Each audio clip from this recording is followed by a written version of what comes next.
Hey, friends. Welcome to Dishing on Divorce Next Chapter on WGSN-DB, Going Solo Network Radio, Podcasts, and TV. I'm your host, Lisa Lisser, CEO and founder of LZL Coaching, a boutique coaching firm focused on divorce, relationships, and life transitions. As a recovering lawyer, a current educator, an author, a spiritual counselor, and a divorce coach who is committed to changing the divorce experience for everyone involved, I'm here to be your guide on the side, emotionally, strategically, and with an eye toward your future. But really, my goal is to help you find your way back to the soul you might have lost. As I often share, my life took many twists and turns before I leaned into becoming a divorce coach. On the way, I earned a master's in Jewish education, and through that process, I spent a week-long immersion at a Jewish residential home for recovery from addiction called Beit Tshuva. In that space, I spent a week learning about the secret sauce to recovery, which is connecting to your soul. Now, we don't go there much in our modern, concrete, so-called rational world, but it's there, it's here. Our animating force is our soul. And as I dug deeper and became certified as a spiritual counselor, I realized that spiritual counseling could be the key to true divorce recovery. And I remember that during my divorce experience, I felt like my soul was crushed. So, what could have been different if I had that soul support? So, when I had that awareness, I didn't know quite how I could pitch that to attorneys. So I leaned into Jewish education and I went that route until I heard there was a thing called divorce coaching. And that's where I could weave together the soul work, the coaching work, the leadership work, the education work, the divorce knowledge to be a real resource. And that brings me to today's guest, Atara Weisberger. Atara is a board-certified health and wellness coach, a certified deep transformational coach, the co-author of How to Soul, Navigate Your Life Path with Clarity, Inner Peace, and Joy. With warmth and wisdom, she helps women break free from emotional blocks, reconnect with their inner truth, and cultivate lives of joy, resilience, and authenticity. Drawing from her personal journey, from a secular upbringing to a deeply meaningful spiritual life, Atara weaves together ancient Jewish wisdom and modern wellness practices to meet women where they are, empowering them to live fully and soulfully. As the founder of Tribe Holistic Health, she leads a growing community where spiritual growth meets practical self-care. Whether through keynote talks, group workshops, or personal coaching, Atara creates safe, inspiring spaces where women can heal and grow and thrive. Atara, welcome to Dishing on Divorce Next Chapter. Thank you so much. I'm so happy to be here. And I always love hearing your story. It's Uh, just amazing, really. Thank you so much. Well, we all have these powerful stories that we keep underneath, Right. right? We don't always show them because we're kind of masked up. We're wearing an armor to help us navigate the world, especially during hard times. And it takes just scratching the surface for us to go deeper. We just Right. have to be brave enough to do it.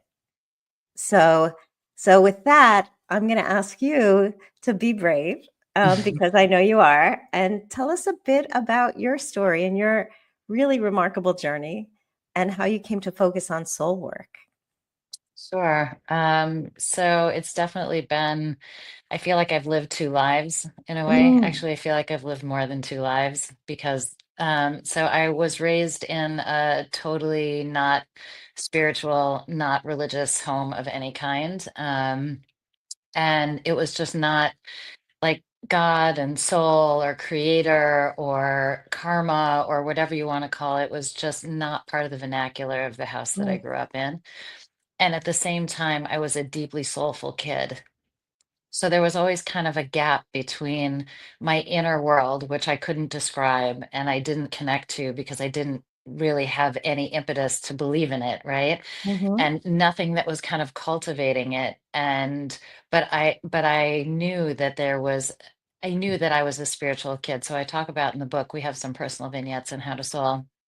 I talk about like I was 5 or 6 years old and I was laying in bed thinking about what it means to die and thinking like, is there just black nothingness forever and ever and ever? And of course I went into like a complete existential panic as a young kid. So I called my mom in and she came in and I said, like, what happens to us when we die? So unfortunately, my parents didn't have a spiritual context at all. And her answer is you live on in the hearts and minds of people who knew you. And I thought to myself, well, who cares? What happens when they die? That doesn't help me at all. And so I kind of locked that existential panic in a little box and put it away for a couple decades, right? But I always gravitated towards nature and I gravitated towards music. And I had an understanding that those were spiritual um, aspects of the universe. Don't ask me how I knew that, but I understood it on some level. And then as life went on, I went to college, I lived overseas, I went to graduate school, kind of traveled all over. And then I took a job in Washington, D.C. And at that point, I had an opportunity to go to Israel, where I had been just for a vacation at some point. And it was nice. I had been all over Europe and lots of places, and it was just another interesting place to me. It didn't like grab me. I thought it was okay, it's good, it's nice, it's fine. Yeah. So after graduate school, a friend of mine convinced me to go on a month-long program. And it was all kinds of different pieces to it. Like there was touring, and there was, meeting politicians, and there was some basic introduction to like Jewish philosophy. But what really grabbed me is the people around me. Like that was really, I saw people around me who seemed to be looking for something that I couldn't name, but I knew that there was something very compelling here. And after a month, I said, it's not time for me to go back yet. Like there's something here and I need to find out about it. So a month turned into 3 months, and 3 months turned into 6 months. And by the end of the year, I had really focused on kind of understanding what is it that makes this place so special? What is it about the people here that I feel so drawn to? What's going on here? And by the end of that year, I had really become much more connected spiritually, much more connected to my Jewish heritage at the time. And continued along that spiritual path and remain observant to this day, but along that way, soon after kind of this 2-year transformation in Israel, I came back, I got married, I had 3 kids very quickly, and within 9 years time we went our separate ways. And that, we'll talk more about that, but that was a very intense part of the journey that I both grew from spiritually, and that I think spirituality helped me through those times, kind of gave me a framework. But there were kind of the two. There was like the personal aspect of my life and the spiritual aspect of my life, Mm-hmm. and I feel like divorce brought those together. Wow. Brought like it became kind of a fusion. So instead of like this is my spiritual being and this is my family life, it was like they come crashing in, and you have to reconcile those two things together. And so at the time when we got divorced, I was a personal trainer and a nutritionist, and I was doing like wellness coaching. But I really dug into after that, and I opened a women's fitness studio for 4 years. When that closed down, I really dug into what aspect of my work resonates the most with where I am in life and how can I be the most helpful to people. And I had learned and grown so much, and until today through the divorce process, that and we can talk about it a little bit, but in my community there are some particularly unique aspects of divorce. But I kind of looked at what's the most important thing here, And I really saw that like helping women, especially in midlife, and I'm sure you see this too, Lisa, like midlife is really, we're fortunate to live in a time in history where we live till 80, 90 years old. So Mhm. 45, 50 is literally midlife. And you have an opportunity to utterly recreate yourself if you choose to do that. And the question is, what is it going to be based on? What's that recreation going to come from? And I really decided that like I wanted to help women just connect with the most enduring and authentic part of themselves, which is their soul. And the book How to Soul came out of that process of really wanting to help people in that way. So that was a long answer to a short question. No, that's a wonderful answer, right? Because there is no straight shot to like where did we come from? How did we get to this space in our journey? Right. Because our journeys don't go in a straight line, much as we like to think that there are tracks. And we talk about life as a track. Like these are my guideposts. This is what's going to happen for me. Life doesn't always happen that way. In fact, most of the time it doesn't. So, how do we deal with the disappointment when it's not going exactly as planned? Mm, And that's where we have the shift and maybe the danger of losing touch with our souls if we felt in touch. But maybe being in touch with our souls isn't a conscious thing. It's just part of who we are. So when we lose that, we don't remember who we are. We don't know what we've lost because we haven't articulated it before. mm, So, how does soul help people articulate what actually is their soul for them? And what's the gap that was there that you felt you needed to help readers find? mm. I guess that's two questions. So, Yeah. So let's start with like, how does the book help people connect with their soul? I think one of the interesting things about the book is it highlights what the soul isn't as much as it highlights mm, what the soul is. So we have a lot of internal voices, and it's hard to sort out what's coming from my upbringing, what's coming from my personality, what's coming from my life experience, and what's coming from the most authentic part of me. mhm, And I think kind of teasing out, of course, they're all us, right? We don't believe in pieces, parts. We believe in integration, right? So but it is important to know what the voice of the soul sounds like. And we talk a lot about the fact that like it's not a loud booming voice, it's not a negative voice. Like if the internal voice is really negative, right? What I can tell you is that is not the voice of the soul. That is coming from somewhere else. And the question is, okay, so then what is that voice? So the voice of the soul is something that connects you to a greater reality, something that helps you lift up and out of the fray and allows you to really connect kind of in a much more universal way. So it's like standing and zooming the camera back a little bit, right? We get stuck in our own lives. We get stuck in kind of exactly the whatever crucible we're in the moment, right? And I think connecting with soul is a process of, okay, there's a place and a space inside me that is loving, that is accepting, that is peaceful, that doesn't need to control, that doesn't need to hold on tight, that doesn't need to really do anything, right? It just is in the here and in the now and in the present.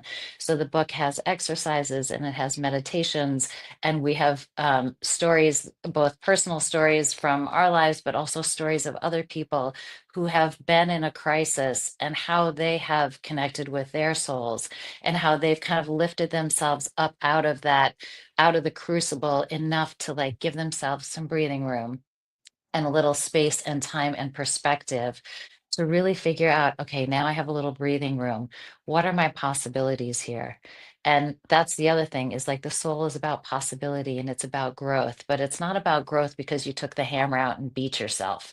It's growth in an expansive way. It's growth about like, who am I meant to be? Who do I want to be? What kind of person do I want to be? What kind of woman do I want to be? Like, how do I want to show up in this world? What do I want that to look like? And to know that you have that choice and you have that power to utterly recreate yourself should you want to, or even just take tiny little steps. Maybe you don't need a wholesale recreation.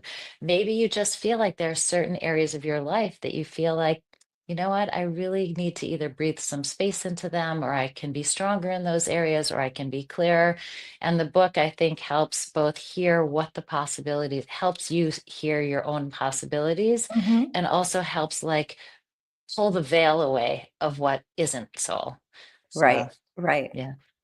So I love that. There's so much there that I want to ask you about because, um, you know, we hear a lot. I hear a lot in coaching about the inner critic and how Hmm. do we silence the inner critic, that which is that negative voice inside of ourselves that says we're not good enough. And like, what were the voices from outside of us that infiltrated our our hearts to tell us these negative things? And to hear you say it's not our soul is really empowering Hmm. because we don't want to think that our soul is beating us up, Right. right? That's hurtful. That doesn't support us. And you know, I grew up with this really amazing image of God and soul that I thought my mother gave me, but she claims that she didn't. It was my Hebrew school teacher. But this is the story: is that um, she told us, I believe, that we all have a little piece of God inside of us. That God just drops a little piece of God inside of us for every human who's born, and that's God's self inside of us. And for me, as a little girl, that helped me move forward, even when someone told me that I was fat, or if someone, you know, insulted me for some reason. I knew that I had a little bit of God inside me. So before all the voices became louder, that was a healing piece for me. And so returning back to that story, you know, as I grew and, you know, I mentioned that I had this new background in Jewish education that I actually feel was part of me from the beginning. I just didn't know how to uncover it. Reading that second chapter of Breshit, which is the book of Genesis, where God breathes the breath of life into the human. Like, so God is kissing our lives into us. And so for me, that's soul. And it's a very textured, personal image that I try to share with my clients, whether they're part of the Jewish tribe or part of another tribe, because we all started with these same stories. Hmm. So for me, this idea that like opening the door to the presence of that soul is so powerful. And that's what like you're giving people the tools to do that. So I so appreciate that. Is there anything that you feel had impact on you while you were going through your divorce that you can like articulate for the audience about how your spirituality helped you lift out of some of the darkness? Such a great question. I love, first of all, your description of like, there is a piece of God inside us. Like, that is what our soul is. There is a piece of the divine, and that is what actually like enervates our whole system, right? So if you've ever had the experience of watching someone pass like right in front of you, right? If you've ever had that experience, you see the process. The body is there, so what's left them? It's not just that their heart stopped beating. What happened to all that was them, their personality and their history and their experience, and when you see that, you ever, are just kind of in that space with that person as they depart this earthly, creation, is quite profound, because that you just sense that there's something continuing. So into a different space. So that image that you have is really very powerful. It's Um, amazing. We have to yeah, take a quick break. sure. We're at 19 minutes, and so there's so much to talk about. But we're going to take a 30-second break, and we'll be back Sounds with good. Atara Weisberger. Thanks.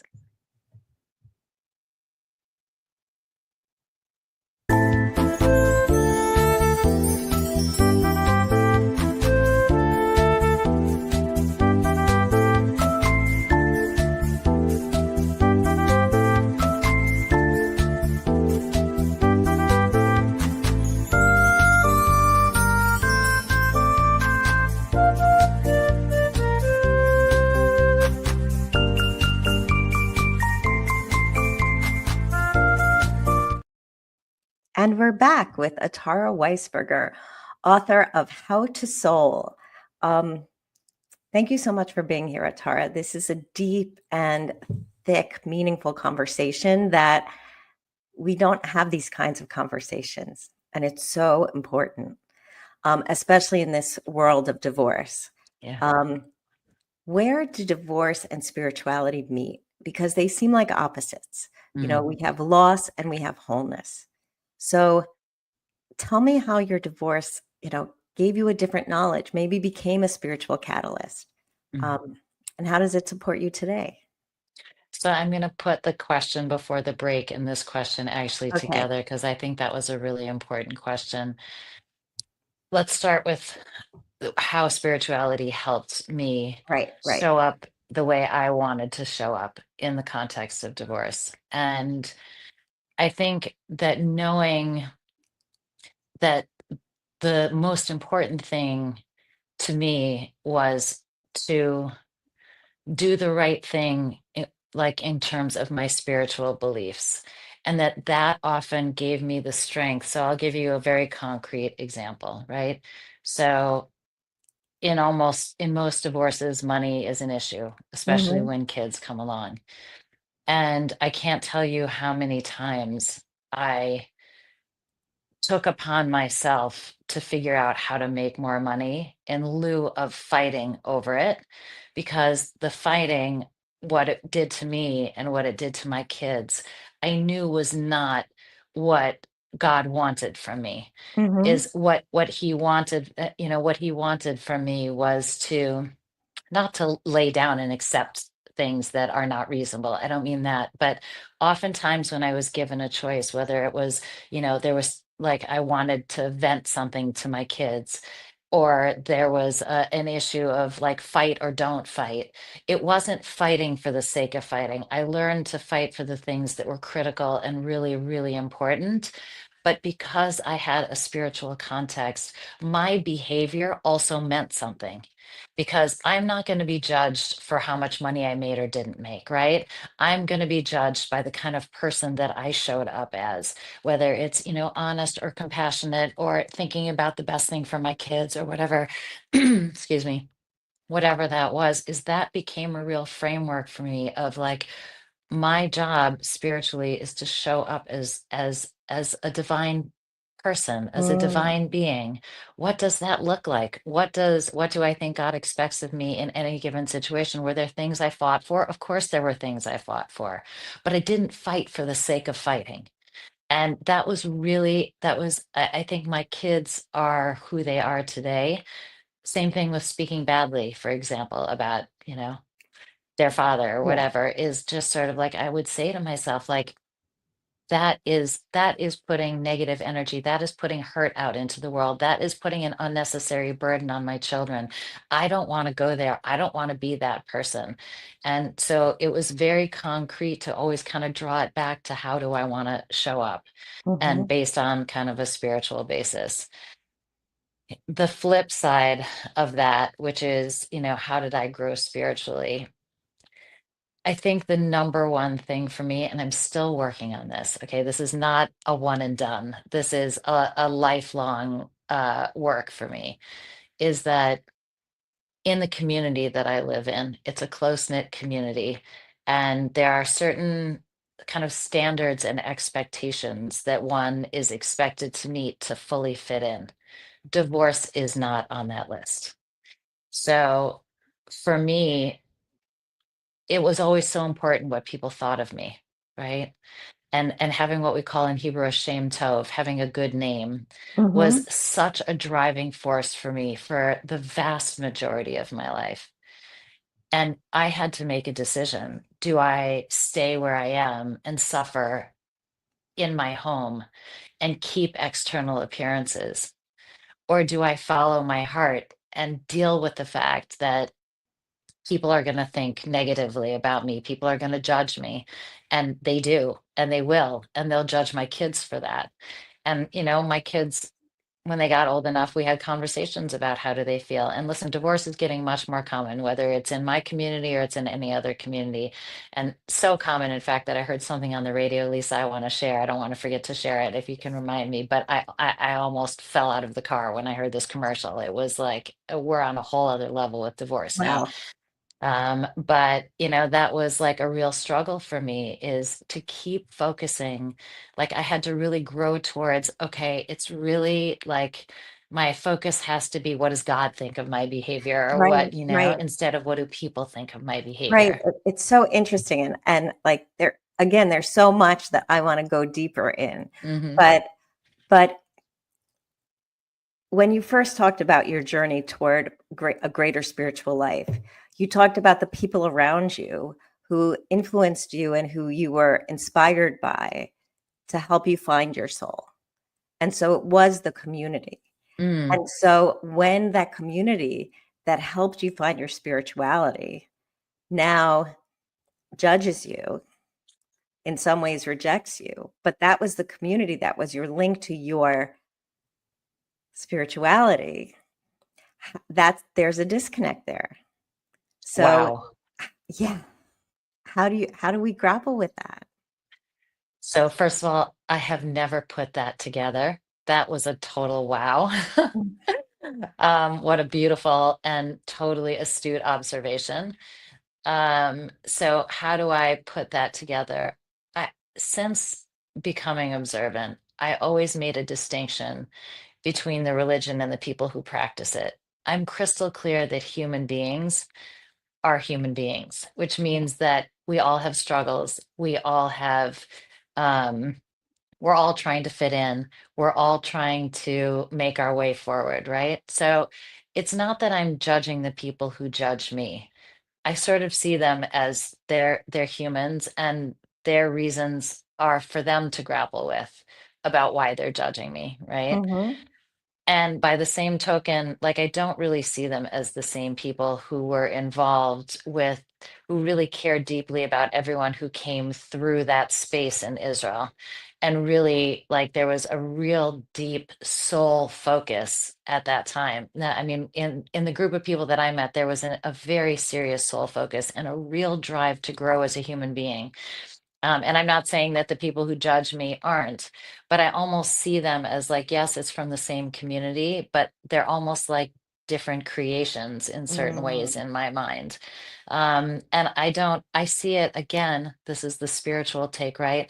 I see it as a catalyst for my own growth. I don't focus on them and what they're doing or not Mhm. doing. Does it hurt me? It does hurt me. It hurts me all the time, and things kind of come back to me and I hear them, and it doesn't matter what I've done in the community or haven't done in the community. And that's a real struggle. It really is. But I just say to myself, like, okay, how can I turn this into an opportunity to become more of the person that God Mhm. wants me to be? And that's the space I hang in. Yeah, and that's the soul work. Right. And it's work. It's not like, "Oh, I discovered my soul, I'm done." No, Like this is a continuing journey, right? right. It's the journey, not the destination. So, how to soul, I'm imagining you're giving guidelines on how to access your soul, Correct. but you're not saying do this or else you'll never attract your soul, or until you do this you won't attract your soul, or if you don't attract your soul you must be doing something wrong. Like this Mm-mm. book is not about judgment. it, No. i'm it's about access, and it's Yes. about also making a choice to go toward your soul instead of Right. running away from it. The soul is, by definition, it's accept, like, what is God, right? God is love, God is giving, God is accepting, God is like, or whatever you want to call it, universe, creator. This has nothing to do with religion. This has to do with the absolute inalienable kind of spiritual peace that you have inside you. It's there no matter what you do. It's there no matter what happens in your life. It's always accessible. There's no such thing as turning it away. Until you take your last breath, you can connect with it. It's meant to be the steady, sure source of wisdom. How your soul expresses itself is completely different person to person. One Yeah. person might connect through music, one person connects through nature, one person connects through movement, somebody else connects through prayer, somebody else connects through being with close friends. I mean, there's so many ways, as many people as there are ways that your soul can express itself. And it's the book is there's nothing about judgment. It's just the Mhm. opposite. We speak very clearly that the voice of judgment is not the voice of the soul. Right. And Right. that's an important thing to remember for sure.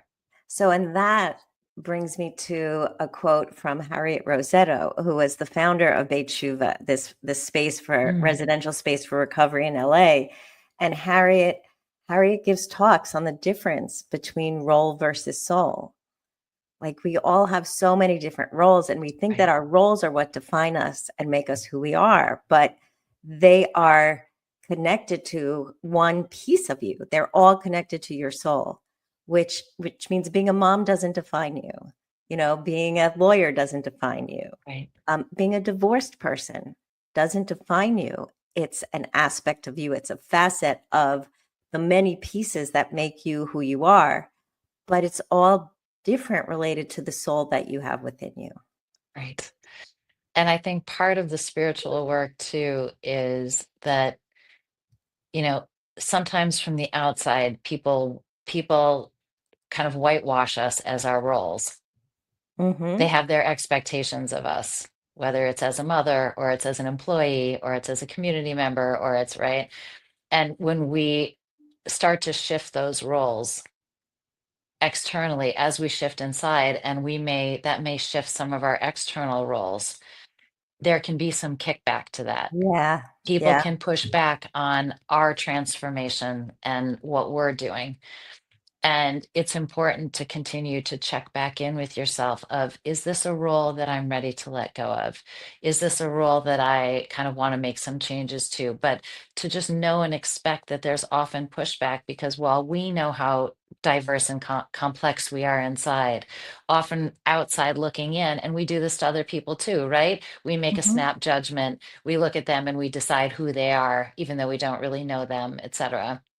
And we have to, part of the spiritual process is really being aware of that we are very complex, and that those roles may shift and people may not like that so much, and to kind of think in advance, what do I want the narrative to look like when people push back?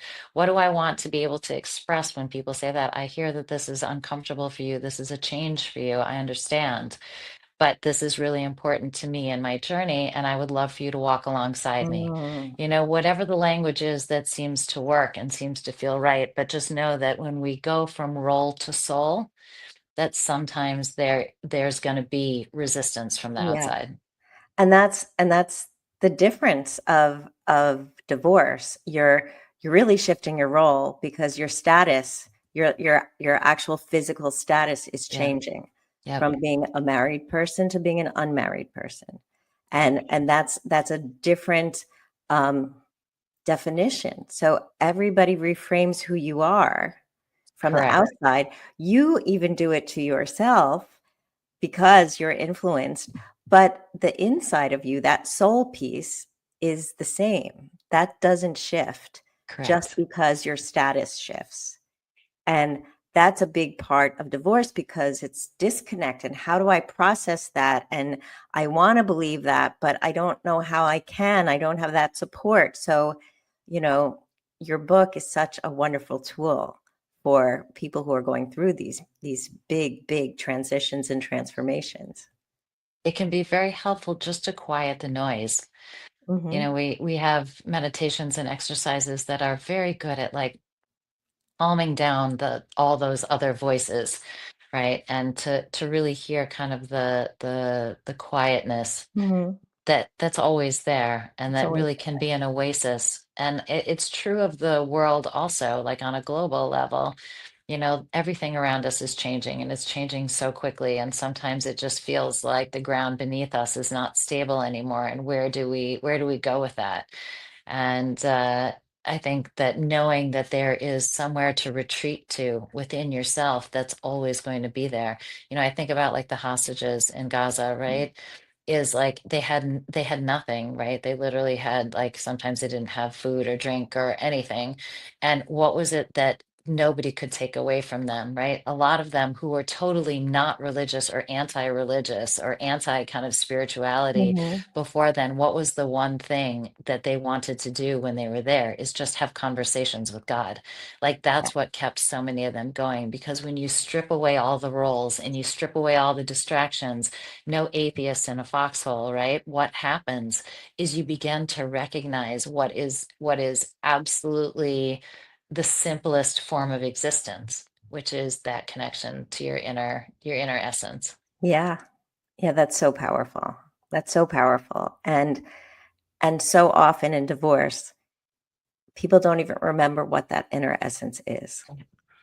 And that's what I try to help people with, right? I feel like I need to lean more into that in my work because it's really what got me here in the first place. Mm. And just yesterday, I was having a consult with a new client who is a religious Christian person. And she was talking about several issues related to divorce and how, her ex-husband is fighting because, or her soon to be, because it's against God. And I shared with her that, the Bible discusses divorce. Mm-hmm. And the fact that it actually is discussed means it was an issue 3,000 years ago. Right.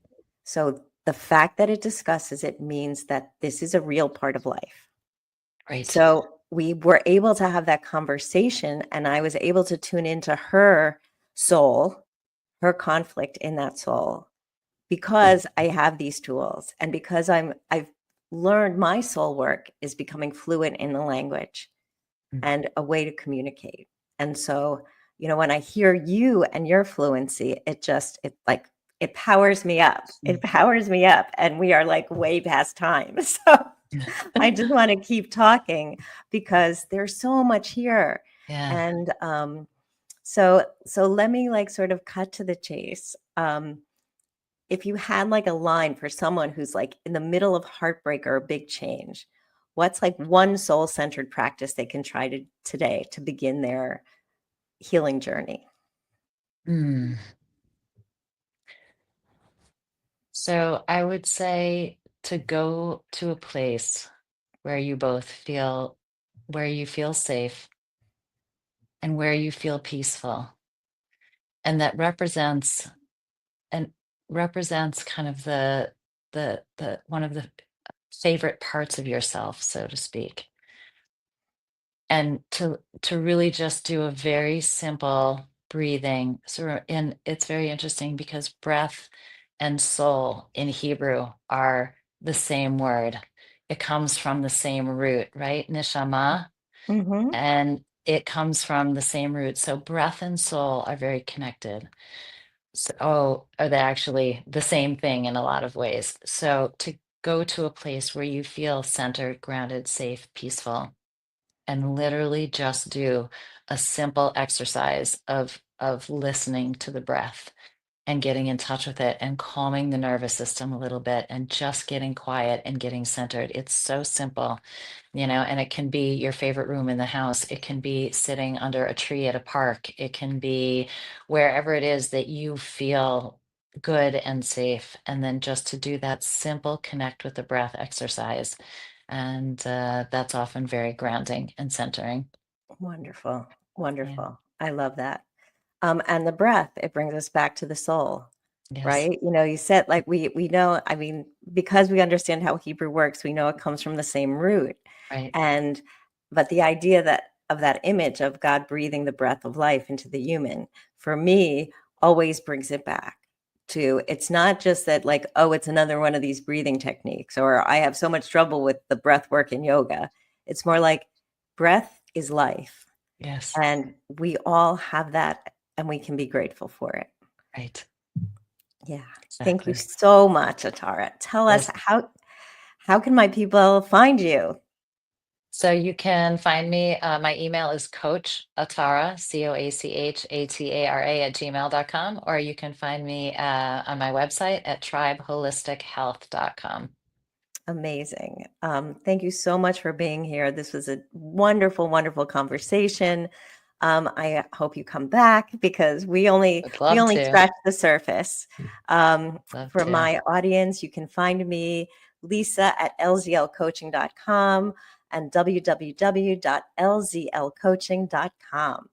Until next time, I'm Lisa Lisser, and this is Dishing on Divorce Next Chapter.